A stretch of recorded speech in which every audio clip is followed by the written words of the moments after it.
Hey guys, welcome back to our channel. आज हम बात करेंगे एक बहुत ही संवेदनशील और इम्पोर्टेंट टॉपिक पर। मणिपुर में समझौते के बाद भी क्यों भड़की है हिंसा और हालात कब सुधरेंगे ये। इस वीडियो में हम जानेंगे इस हिंसा के पीछे की पूरी कहानी, इसके कारण और इसके समाधान के संभावित रास्ते। चलिए शुरू करते हैं। सबसे पहले थोड़ा बैकग्राउंड समझते हैं। मणिपुर भारत के पूर्वोत्तर में स्थित एक राज्य है जहां मैतेई और कुकी समुदायों के बीच लंबे समय से तनाव चल रहा है। मणिपुर में 3 मई 2023 को हिंसा की शुरुआत हुई थी, जब मैतेई समुदाय ने अनुसूचित जनजाति यानी एसटी का दर्जा मांगा। इस मांग का कुकी समुदाय ने विरोध किया, जिससे दोनों समुदायों के बीच हिंसक झड़पें शुरू हो गई। इसमें मणिपुर में हिंसा के कई कारण हो सकते हैं। जैसे पहला तो यही है कि एसटी स्टेटस की डिमांड की जा रही है। मैतेई समुदाय की अनुसूचित जनजाति का दर्जा पाने की मांग ने कुकी समुदाय को नाराज कर दिया है। दूसरा यह है कि कुछ लैंड और रिसोर्सेज की भी कहानी है। जमीन और संसाधनों पर अधिकार को लेकर भी दोनों समुदायों के बीच तनाव है। तीसरा कारण है इलीगल इमिग्रेशन का। म्यांमार से अवैध प्रवासन ने भी तनाव को बढ़ाया है। हाल ही में सरकार ने दोनों समुदायों के बीच एक समझौता कराने की कोशिश की।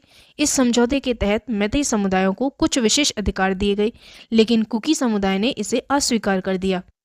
समझौते के बाद हिंसा जारी रही और हालात भी बिगड़ गए। समझौते के बाद भी हिंसा भड़कने के कई कारण हैं। पहला ये कि लैक ऑफ ट्रस्ट है, दोनों समुदायों के बीच विश्वास की कमी है। दूसरा ये कि इनकम्प्लीट इम्प्लीमेंटेशन हुआ है, समझौते को पूरी तरह से लागू नहीं किया गया। तीसरा ये कि पॉलिटिकल इन्फ्लुएंस है, राजनीतिक दलों ने भी इस मुद्दे को भड़काने में भूमिका निभाई है। वर्तमान में मणिपुर में हालात बहुत तनावपूर्ण है। कैजुअलिटीज भी हुई हैं। अब तक 130 से अधिक लोग मारे जा चुके हैं, 400 से अधिक घायल हैं। डिस्प्लेसमेंट हुआ है, 60,000 से अधिक लोग अपने घर छोड़कर राहत शिविरों में रह रहे हैं। डिस्ट्रक्शन की बात करें तो सैकड़ों चर्च और मंदिरों को तोड़ दिया गया है। इस हिंसा पर अंतर्राष्ट्रीय समुदाय की क्या प्रतिक्रिया रही है, आइए जानते हैं। यूनाइटेड नेशंस, संयुक्त राष्ट्र ने इस हिंसा की निंदा की है और शांति की अपील की है। नेबरिंग कंट्रीज ने, पड़ोसी देशों ने भी इस मुद्दे पर चिंता जताई है। इस स्थिति को सुधारने के लिए क्या किया जा सकता है, आइए जानते हैं। डायलॉग और नेगोशिएशंस हो सकते हैं। दोनों समुदायों के बीच संवाद और बातचीत को बढ़ावा देना चाहिए। दूसरा है कि फेयर इम्प्लीमेंटेशन हो इन सब का। समझौते को निष्पक्ष और पूरी तरह से लागू करना होगा। तीसरा ये कि कम्युनिटी इंगेजमेंट किया जाना चाहिए। समुदायों को एक साथ लाने के लिए सामाजिक और सांस्कृतिक कार्यक्रमों का आयोजन करना होगा। भविष्य में मणिपुर के हालात कैसे सुधर सकते हैं, जानते हैं इस वीडियो में। लॉन्ग टर्म पीस इनिशिएटिव्स को चलाना, दीर्घकालिक शांति प्रयासों की ज़रूरत है।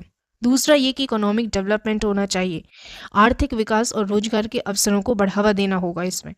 तीसरा है कि एजुकेशन और अवेयरनेस होनी चाहिए, शिक्षा और जागरूकता कार्यक्रमों के माध्यम से समुदायों के बीच समझ बढ़ानी होगी।